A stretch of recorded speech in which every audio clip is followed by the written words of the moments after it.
여절 말씀으로 14장 33절을 읽어봅시다. 시작.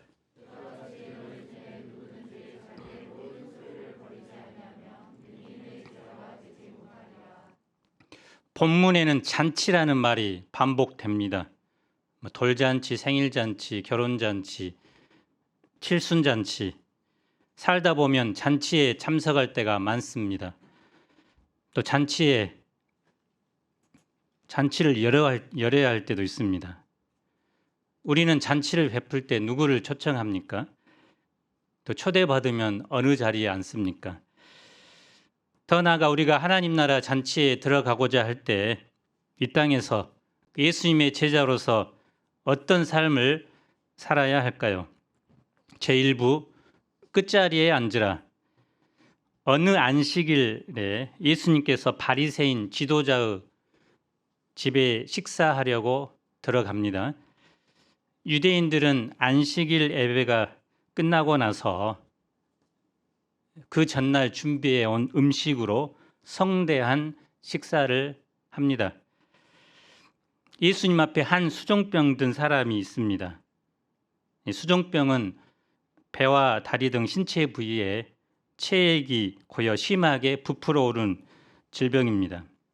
당시 사람들은 이 병을 식탐의 결과로 생각했다고 합니다.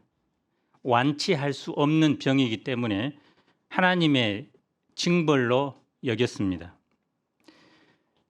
바리새인들은 그 식사 자리에서 예수님께서 어떤 행동을 하는지 엿보고 있습니다. 엿보다는 말은 꼬투리를 잡기 위해서 지속적으로 감시한다는 의미입니다. 예수님은 그들의 의도를 아시고 율법 교사들과 바리새인들에게 질문합니다.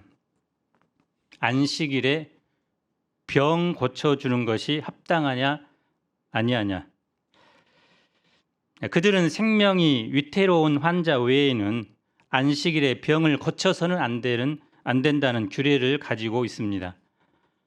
예수님의 질문에 당연히 옳지 않다고 대답해야 하는데 그렇게 하면 사람들에게 자비가 없는 자로 여겨지게 되고 또 옳다고 하면 예수님을 반대할 근거를 잃게 됩니다.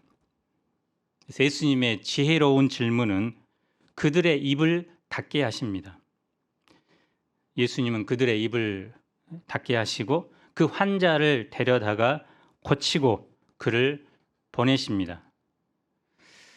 그리고 안식일에 병을 고치는 것이 옳다는 것을 이제 한 비유를 통해서 질문합니다. 너희 중에 누가 그 아들이나 소가 우물에 빠졌으면 안식이라도 곧 끌어내지 않겠느냐? 안식일에 대한 미시나 규정에는 두 가지 규정이 있는데 온건한 것, 또 엄격한 것이 있습니다.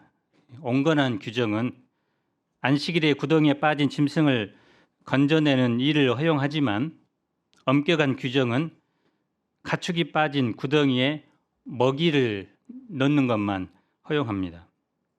그런데 당시에는 이 온건한 규정이 시행된 것 같습니다. 만약 자기의 하나뿐인 아들이 우물에 빠졌는데 아들아 지금 안식일이야 조금만 수영하다가 저녁에 해 떨어지면 구해줄게라고 말할 아버지는 없겠죠.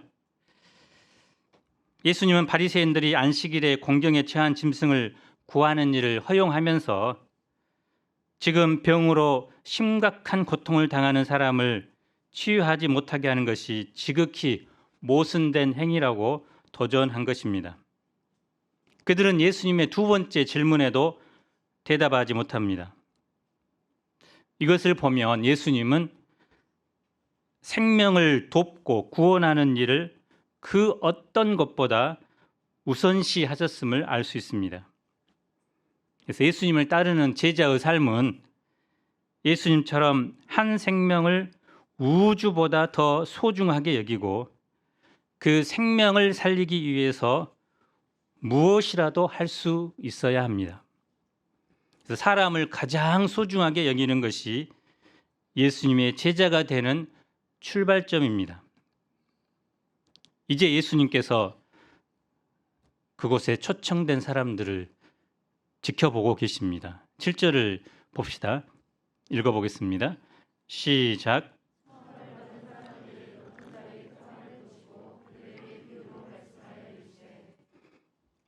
표준 세번역 성경은 이렇게 말합니다. 예수께서 초청을 받은 사람들이 얼마나 기를 쓰고 윗자리를 골라 잡는지를 보시고, 유대인의 식탁은 영어 알파벳 U자 모양입니다. 그래서 U자의 가장 윗 부분이 이제 이거는 거꾸로 돌려서요. 주인의 자리고 이 자리와 가까울수록 더 높은 자리입니다. 그래서 가장 높은 자리는 주인의 왼쪽이고 그 다음은 주인의 오른쪽입니다. 그리고 왼쪽, 오른쪽을 번갈아 가며 순서가 정해집니다. 보통은 미리 자리가 배정되지만 때때로는 자리 선택이 손님의 재량에 맡겨진 경우도 있습니다. 그래서 오늘 본문의 상황이 그렇습니다. 초대된 사람들이 서로 이제 높은 자리에, 주인의 왼쪽 자리에 앉으려고 한 것 같습니다. 이 모습을 본 예수님께서 비유를 말씀합니다. 배경은 혼인 잔치입니다. 초대를 받아서 참석했을 때 어떻게 해야 하는가를 가르쳐 줍니다. 두 가지 명령이죠. 높은 자리에 앉지 말라. 또 하나는 차라리 가서 끝자리에 앉으라는 것입니다. 명령은 두 개지만 한 가지로 요약됩니다. 높은 자리가 아닌 낮은 자리에 앉으라는 것입니다. 왜 높은 자리에 앉으면 안 됩니까? 보통 높은 사람은 다른 사람보다 늦게 잔치에 옵니다. 그래서 어떤 사람이 높은 자리에 앉아 있으면 더 높은 사람이 왔을 때 그 자리에서 쫓겨나게 되고 부끄러움을 당하게 됩니다. 근데 처음부터 아예 스스로 끝자리에 앉아 있으면 주인이 보시어 올라 앉으라고 말합니다. 그때 모든 사람 앞에서 높임을 받게 됩니다. 예수님은 비유의 결론을 말씀하십니다. 11절을 읽어봅시다. 시작.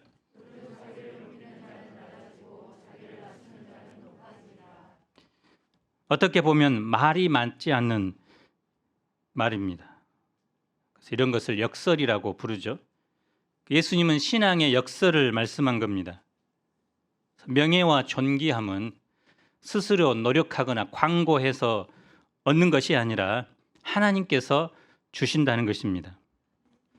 하나님은 스스로 높아지려고 하는 자들을 낮추십니다.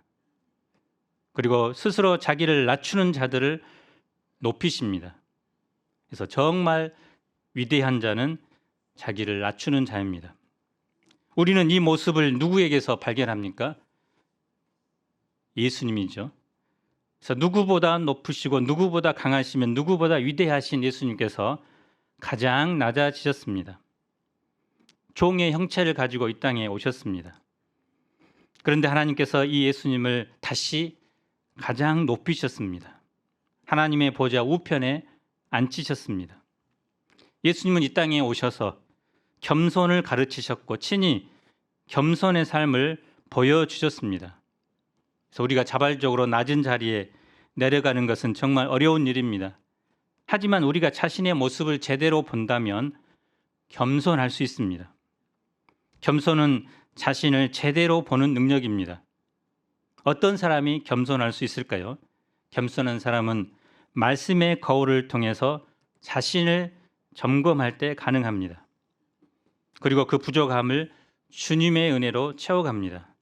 그래서 모든 사람들이 서로 높아지고자 하는 이 세상에서 우리 예수님의 제자들은 스스로 자기를 낮추는 삶을 살아야 합니다. 그때 하나님께서 하나님 나라 잔치에서 우리를 높여주십니다. 그래서 여러분의 삶에서 가장 높은 자리는 어디입니까? 그 자리에 누가 앉아 있습니까? 자신입니까? 아니면 주님입니까?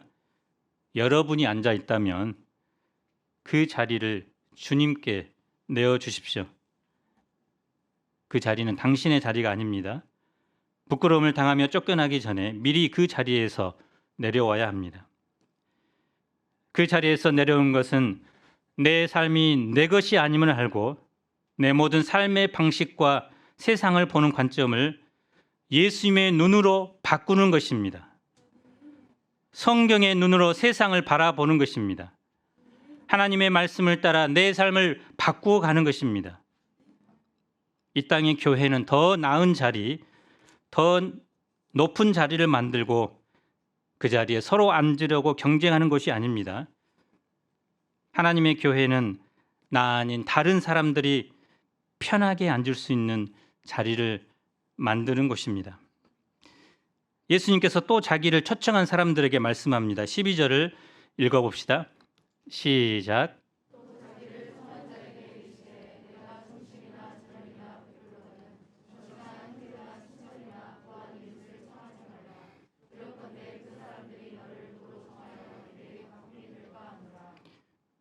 예수님은 이번에도 두 가지 명령을 합니다. 청하지 말라, 그리고 청하라. 누구를 초대하지 말아야 하면 누구를 초대해야 합니까? 초대하지 말아야 할 대상은 벗이나 형제나 친척이나 부한 이웃입니다. 그럼 이런 사람들과 관계를 끊고 교제를 하지 말라는 말입니까? 본문에는 그 이유를 그 사람들이 도로 청할 수 있기 때문이라고 합니다. 받은 것에 대해서 갚을 수 있다는 것입니다. 그러면 그 식사는 이른바 품앗이 식사가 됩니다. 이 품앗이 식사는 섬김의 식사가 아니라 자기를 서로 높이는 식사입니다. 누구를 초대해야 합니까?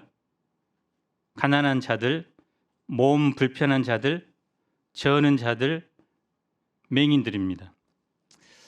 여러분이 만약 오늘 저녁에 식사 초대를 한다고 하면 여기 오신 분들 중에 누구를 초대할 수 있을까요?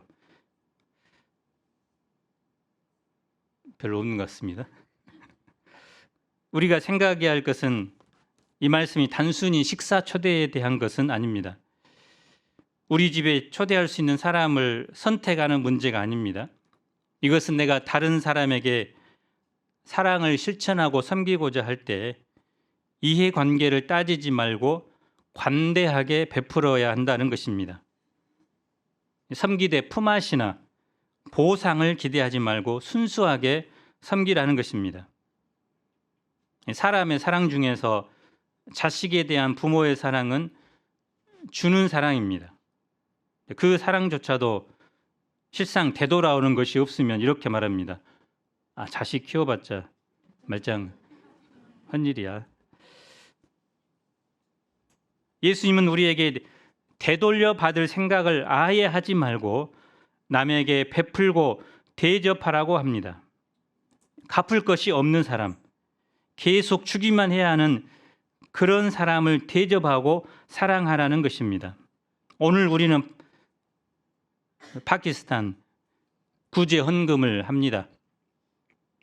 그런데 이 구제 헌금 나누는 것을 내가 파키스탄 형제 자매들에게 나누었으니까 그들도 언젠가는 나에게 주겠지 이런 마음으로 합니까? 절대 그러지 않죠. 그렇게 하는 이유가 무엇입니까? 그리하면 그들이 갚을 것이 없으므로 내게 복이 되리니 이는 의인들의 부활 시에 내가 갚음을 받겠음이라 하시더라. 그래서 그들이 갚을 수 없기 때문에 그들을 섬긴 그 사람에게 복이 임합니다. 그가 부활 때 하나님께서 친히 갚아주십니다. 그러므로 갚음을 받을 수 없는 사람에게 자비를 베푸는 것은 손해가 아니라 영혼을 위한 투자입니다.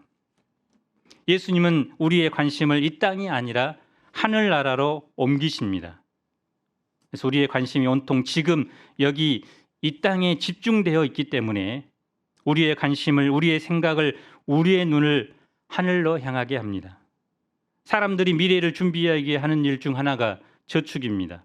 그래서 부담이 되지 않을 만큼 금액을 저축하는데 때로는 자신이 얼마나 넣었는지 모를 때도 있습니다. 하지만 그 모든 금액은 정확하게 통장에 기록되어 있습니다. 그리고 나중에 큰 금액으로 돌아옵니다.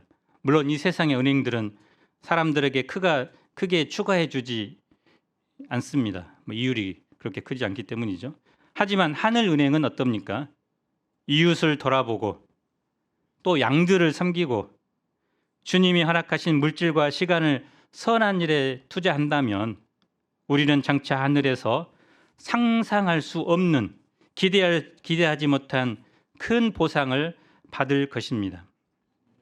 그래서 우리가 목자로서 양들에게 값없이 섬기고 내 인생과 물질 또 모든 것을 희생했을 때 소원의 심정에 들지 말고 그것을 하늘에 쌓아두었다 생각하고 하나님이 주실 상급을 바라봐야 되겠습니다. 어떤 사람이 예수님의 말씀을 듣고 이렇게 말합니다. 무릇 하나님의 나라에서 떡을 먹는 자는 복되도다. 그가 왜 이런 말을 한 것입니까? 유대인들은 의인들이 부활하면 이 땅에 메시아 왕국이 건설될 것으로 생각했습니다. 그리고 그때 이 땅에서 큰 잔치가 계속될 것으로 믿었습니다. 이 잔치에는 죄인이나 이방인은 참석할 수 없고 오직 유대인들만 참석할 것으로 믿었습니다. 그런데 예수님은 어떤 의외의 말씀을 하실까요? 누가 과연 하나님의 나라의 잔치에 참여하게 됩니까? 16절을 봅시다. 어떤 사람이 큰 잔치를 베풀고 많은 사람을 초대합니다. 유대 풍습에 의하면 잔치를 여는 사람은 사전에 날짜를 정하고 초청받은 사람에게 종을 보내 참석 여부를 확인하고 그리고 참석하겠다고 대답한 사람들의 숫자에 맞추어 잔치를 준비합니다. 주인은 잔치가 모두 준비가 끝나게 되자 초청을 허락한 사람들에게 종을 보냅니다. 오소서, 모든 것이 준비되었나이다. 그들의 반응이 어떠합니까? 다 일치하여 사양합니다. 그래서 초청한 모든 사람들이 거부합니다. 그 중에 대표적인 사람들 세 부류가 나옵니다. 처음 두 사람은 부유한 사람인 것 같습니다. 한 사람은 밭을 샀는데 아무래도 나가보야 하겠다고 말합니다. 그래서 100평짜리 넓은 아파트를 이제 샀는데 이제 구경하러 가야 되겠죠. 또 한 사람은 소 5겨리를 샀으니 시험하러 가겠다고 합니다.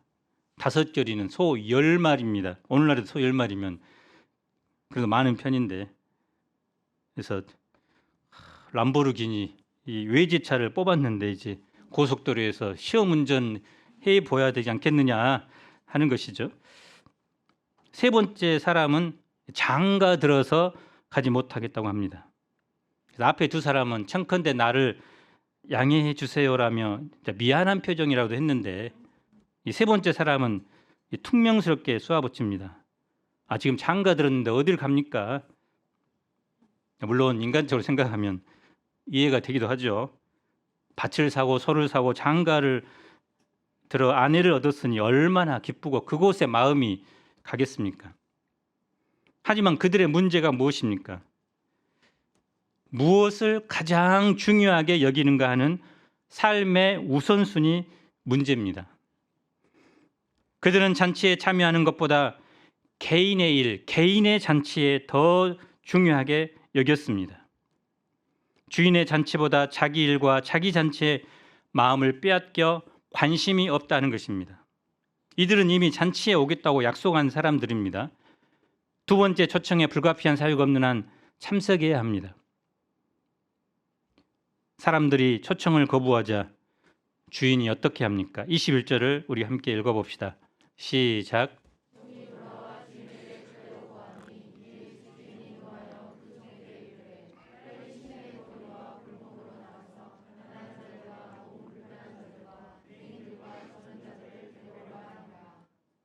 아까 이제 잔치에 초청하라면 이런 사람을 초청하라고 했는데 또 나오죠.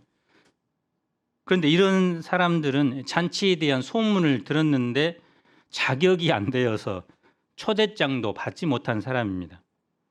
돈이 없어서 밭과 가축을 살 수도 없고 몸이 안 되어 장가도 가지 못한 사람입니다.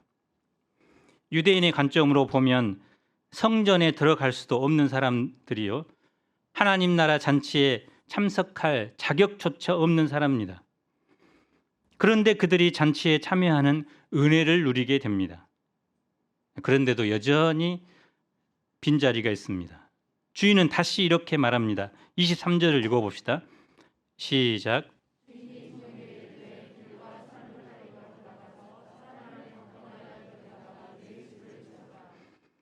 강권하여라는 말은 문자적으로는 억지로라는 뜻인데요. 물리력을 동원하여 끌고 오라는 말은 아닙니다. 상대가 거절하는 말을 하지 못하도록 잘 설득하여 오라는 뜻입니다. 이 길과 산울타리는 성 밖을 말하는 것입니다. 이스라엘 백성이 사는 동네가 아닌 이방인 지역입니다. 그래서 이들은 아예 잔치 소문에 대해서 듣지도 못했고 잔치에 대해서 알지 못합니다. 그렇기 때문에 잔치에 초청하는 것이 쉽지 않습니다. 그래서 유대인들이 하나님에 대한 인식이 있는 사람들, 오늘날로 말하면 교회에 한두 번 다녀보았거나 또 성경학교에 가본 사람들인데, 이 사람들은 아예 이제 교회에 한 번도 가보지 않고 또 하나님에 대해 들어보지도 않고 성경도 들어보지 못한 이방인들입니다. 그래서 이런 사람들을 설득해서 잔치에 초청하는 것은 정말 쉽지 않습니다. 그래서 주인은 종들에게 이런 사람들을 강권하여 하나님의 잔치가, 주인의 잔치가 무엇이고 주인의 잔치에 참여했을 때 어떤 혜택을 누리는가, 그것을 잘 설명하고 설득해서 데려오라는 것입니다. 유대인들에게 있어서 이방인은 지옥을 불태울 장작입니다. 유대인들은 아침마다 이방인으로 태어나지 않는 것을 감사기도 드렸다고 합니다. 그런데 유대인이 차버린 그 복을 이제는 이방인들이 누리게 됩니다. 사실 잔치에 손님이 많이 오는 것은 좋은 것이지만 무조건 좋은 것만 아닙니다. 그 많은 사람을 대접하고 섬기는 것은 쉽지 않습니다. 그냥 온 사람들만 잘 대접해서 보내도 될 것 같습니다. 그런데 왜 이렇게 주인이 잔치에 자리를 고집스럽게 채우고자 하는 것입니까? 이 잔치가 그냥 잔치가 아니기 때문입니다. 이 잔치는 신랑 되신 예수님과 죄인들이 만나는 혼인 잔치입니다. 이 잔치는 구원의 잔치요 생명의 잔치입니다. 그래서 이 잔치에 초청을 받아 참석하느냐 안 하느냐에 따라서 구원과 심판으로 갈라지게 됩니다. 지금 예수님은 이 구원의 잔치를 마련하기 위해 십자가를 지고자 예루살렘으로 가십니다. 자기 목숨을 십자가에 희생하심으로 이 잔치를 완성하십니다. 그 어느 잔치보다 중요하고 긴박합니다. 그래서 자기 아들을 희생하신 하나님은 이 구원의 잔치에 한 사람이라도 더 초청하기를 원하십니다. 그래서 우리도 이 주인의 마음, 하나님의 마음을 알아서 한 영혼이라도 이 구원의 잔치에 참여하고자 종들처럼 바쁘고 힘들지만 한 번 더 나아가야 합니다. 동광대 캠퍼스 모임을 이루면서 너무 많은 사람들이 와서 3번에 나누어서 캠 모임을 한다고 합니다. 섬기는 분들은 몇 분 된 것 같지 않습니다. 자기가 감당할 수 없는 사람들이 오면 적당히 오면 좋겠다 하는데, 동광대 전 학생들이 올 때까지 그러더라도 섬기고자 해서 감사가 됩니다. 그래서 이 3부 홀에도 사람들이 꽉꽉 채워서 이 약까지 여기까지 자리가 없어서 앉을 날을 기대해 봅니다. 이 비유에서 전에 청하였던 그 사람들은 유대인들입니다. 잔치는 하나님 나라에서 떡을 먹는 것, 즉 구원의 잔치를 말합니다.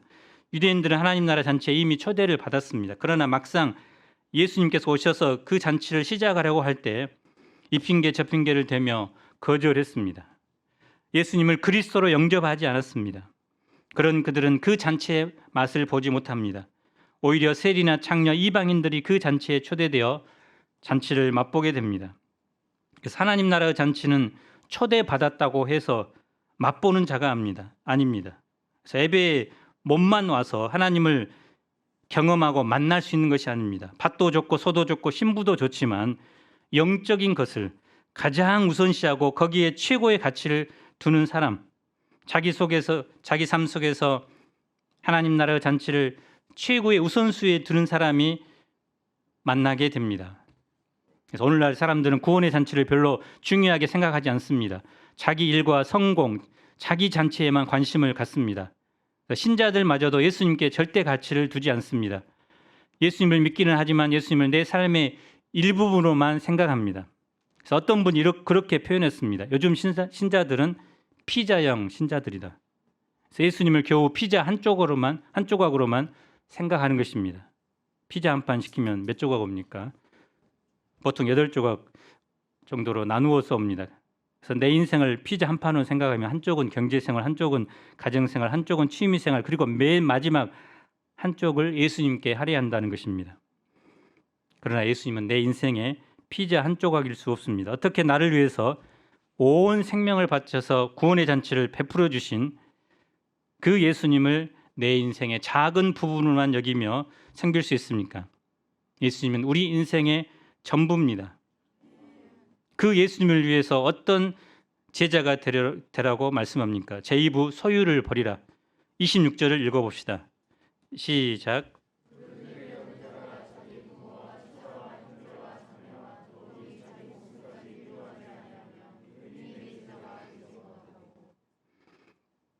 부모, 부인, 아들, 딸, 형제, 자매, 그리고 심지어 자기 자신 목숨까지 미워하라고 합니다. 미워하라는 말이 뭡니까? 예수님의 제자가 되려면 모든 인간 관계를 단절하라는 뜻일까요? 성경에서 미워한다는 말은 조금 사랑한다, 덜 사랑한다는 뜻입니다. 다른 말로 말하면 사랑의 우선순위입니다. 사랑은 언제나 배타성이 있습니다. 예수님 먼저 그리고 나머지입니다. 그렇지 않다 하면 결코 예수님의 제자가 될 수 없다는 것입니다. 27절을 보십시오. 누구든지 자기 십자가를 지고 나를 따르지 않는 자도 능히 내 제자가 되지 못하리라. 십자가는 죄수를 처형했던 사형 도구 중 하나입니다. 죄수를 사형 장소로 끌고 갈 때 그 죄수는 자신이 매달려 죽을 십자가를 지고 갑니다. 따라서 십자가를 진다는 말은 죽으러 간다는 뜻입니다. 이 말은 그래서 죽음을 각오하고 예수님을 따르지 않으면 예수님의 제자가 되지 못한다는 것입니다. 우리가 어떻게 그 길을 끝까지 갈 수 있을까요? 28절로 30절을 보십시오. 사람이 망대를 짓고자 한다면 먼저 거기에 소용되는 비용을 철저하게 계산합니다. 비용을 계산하지 않고 무작정 건물을 짓다 보면 기초만 쌓고 그만두게 됩니다. 또 어떤 임금이 1만 명의 군사로 2만 명의 군사를 대적할 때는 사전에 충분히 헤아려 보아야 합니다. 망대 건축에 투자를 잘못하면 파산하게 되고 전쟁에서 잘못된 선택을 하면 다른 사람도 죽고 자기도 죽습니다. 그래서 망대 건축에 투자하는 것은 자신의 전 재산을 거는 것이고 전쟁을 하는 것은 자신의 생명을 거는 것과 같습니다. 그래서 교회 다니면 복 받는다고 이제 들어서 단순하게 이렇게 생각하고 신앙생활을 하는 사람이 많습니다. 사업 잘 되고 병에서 회복되고 하는 일마다 잘 된다고 생각하여 예수님을 따릅니다. 그런데 하는 일이 풀리지 않고 환란이 있고 어려움이 닥치고 실패를 맛보면 더 이상 자신을 예수님의 제자로 생각하지 않게 될 수도 있습니다. 그래서 작은 고난 앞에 갈등하고 오던 길로 되돌아가 버립니다. 그래서 예수님은 이 두 비유의 결론으로 이렇게 말씀합니다. 33절을 읽어봅시다. 시작.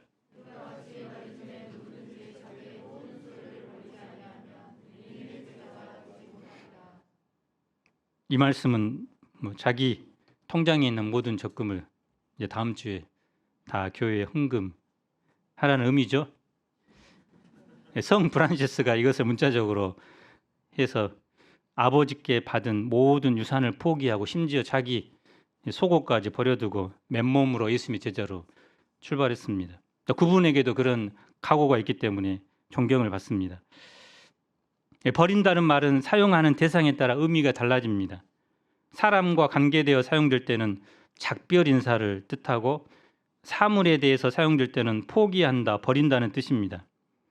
그래서 예수님의 제자가 되려고 하는 사람은 자신이 사랑하는 사람과 애착을 느끼는 모든 것들과 작별 인사를 구하고 떠나야 한다는 것입니다. 또 예수님을 위해서 자신이 소유하고 있는 모든 것을 버리고 모든 것을 포기해야 한다는 것입니다. 그래서 예수님의 제자는 예수님을 가장 사랑하고 세상 어느 것보다 예수님을 가장 가치 있는 존재로 여기고 또 예수님이 나의 모든 소유가 주님의 것임을 인정하고 주님이 원하시면 그것을 주님께 드릴 수 있는 자들이어야 합니다. 사도 바울이 그런 인물입니다. 예수님을 얻고자 배우고자 지금까지 이룬 모든 것들을 배설물로 여겼습니다. 그런데 다른 한편에서 보면 제자됨은 또 어쩔 수 없는 선택이기도 합니다. 하나님 앞에서 하나님이 우리를 부르실 때 우리는 어떻게 할 수 있을까요? 우리 힘으로 절대 하나님을 이기지 못합니다. 대등하게 싸우는 것도 불가능합니다. 단 하나의 선택은 하나님께 항복하는 것입니다. 예수님은 계산하라고 하시지만 사실 답은 이미 나와 있습니다. 예수님이 우리를 부르시면 찜하시면 우리는 주님의 제자로 살아갈 수밖에 없습니다. 그래서 예수님을 따르는 것은 내 삶에 무엇을 하나 더하는 것이 아닙니다. 지금까지의 내 삶에 무엇 하나를 얹어 넣는 것이 아닙니다. 예수님을 따르는 것은 나의 모든 것을 버리고 그 자리를 예수님으로 채우는 것입니다. 사실은 본래 예수님의 자리였던 곳에 들어와 있는 또 예수님을 밀어내고 그 자리에 우리가 넣어왔던 부와 명예와 나의 가족, 행복, 꿈 자신을 이제 그 자리에 예수님을 다시 모셔드리는 것입니다. 예수님이 왕이고 주인입니다. 단지 내가 그것을 인정하지 않을 뿐입니다. 그래서 그것을 바로 잡는 것이 제자됨입니다. 종교인은 많지만 신앙인은 적다고 합니다. 종교인은 버리지 않고 더하는 삶을 살 수 있기 때문입니다. 약간의 불편은 생기고 제약은 생기지만 그래도 근본적인 문제는 없습니다. 일요일에 교회 좀 나가고 헌금 좀 하면 됩니다. 세상 사람들 만나서 노는 것 대신 교회 사람들하고 만나서 노는 것도 재미는 있습니다. 또 내 삶에 죄가 있지만 누구나 완전한 사람은 없으니 어쩔 수 없다 여기고 굳이 죄책감을 가지고 죄와 싸우려고 할 필요도 없습니다. 생각해 보면 나름 교회에서 봉사도 하고 있으니 어느 정도 상쇄되는 것 같습니다. 그러나 진정한 신앙인 예수님의 제자는 그렇게 살 수 없습니다. 자신의 모든 것과 작별하고 예수님을 따르는 것이 사람이기 때문입니다. 예수님께서 싫어하는 죄를 나도 싫어해야 합니다. 예수님께서 좋아하는 것을 좋아해야 합니다. 존 스토트 목사가 쓴 제자도라는 책이 있습니다. 이 책은 제자라는 단어를 신자라는 단어보다 더 강력한 의미로 사용합니다. 또 급진적 제자라는 말을 썼는데 그것은 적당한 삶이 아닌 완전하고 철저한 삶을 살아야 한다는 뜻입니다. 제자는 다원주의, 물질주의, 상대주의 등으로 일컫는 현대 사조와 타협하지 않고 적극적으로 대항하는 사람임을 강조합니다. 이 책에서 이렇게 말합니다. 제자는 여론의 세찬 돌풍에 굴복하여 이리저리 흔들리는 갈대가 아니라 계곡의 바위처럼 흔들리지 않는 존재가 되어야 한다.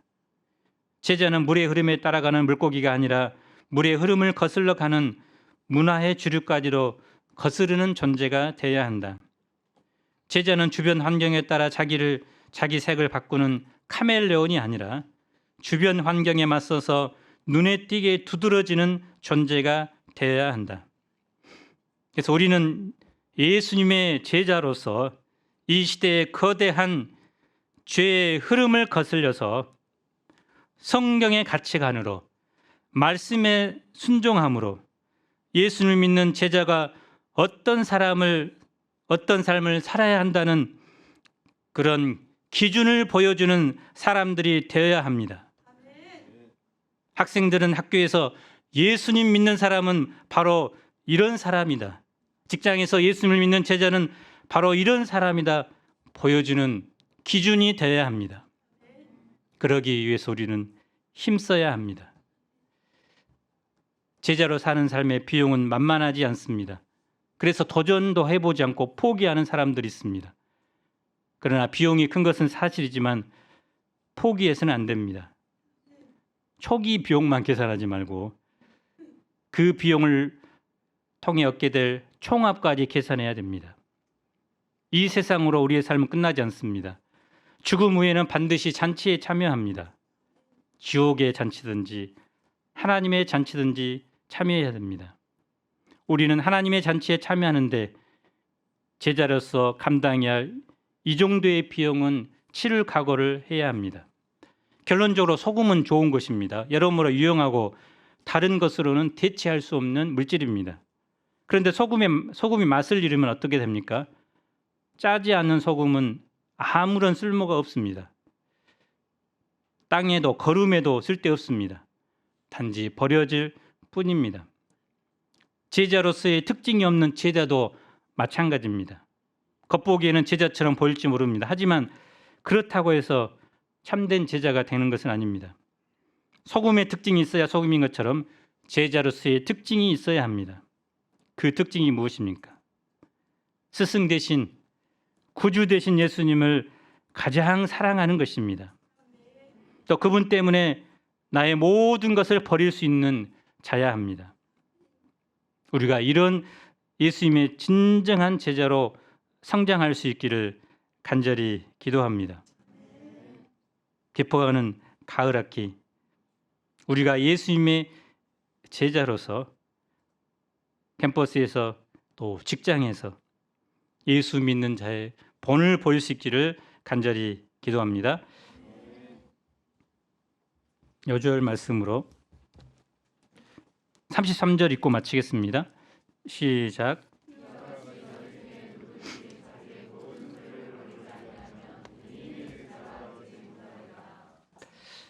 하나님 아버지, 우리가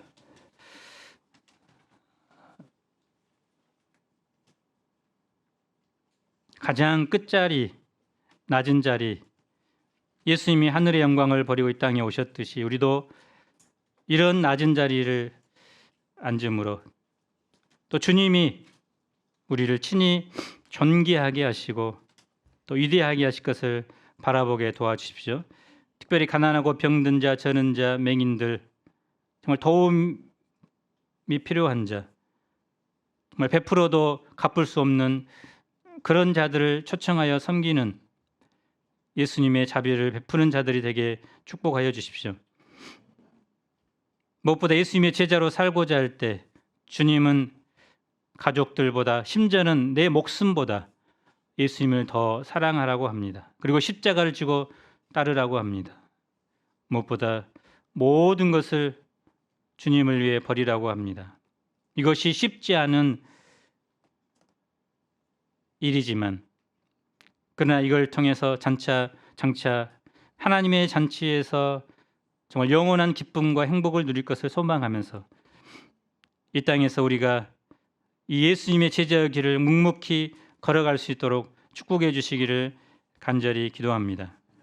급진적인 제자처럼 세상의 영향을 받고 또 떠내려가는 물고기가 아니라 세상을 거슬려서 또 우리가 속한 공동체를 조금이라도 변화시킬 수 있는 그런 제자다운 제자들이 되도록 도와주옵소서. 예수님 이름으로 기도합니다. 아멘.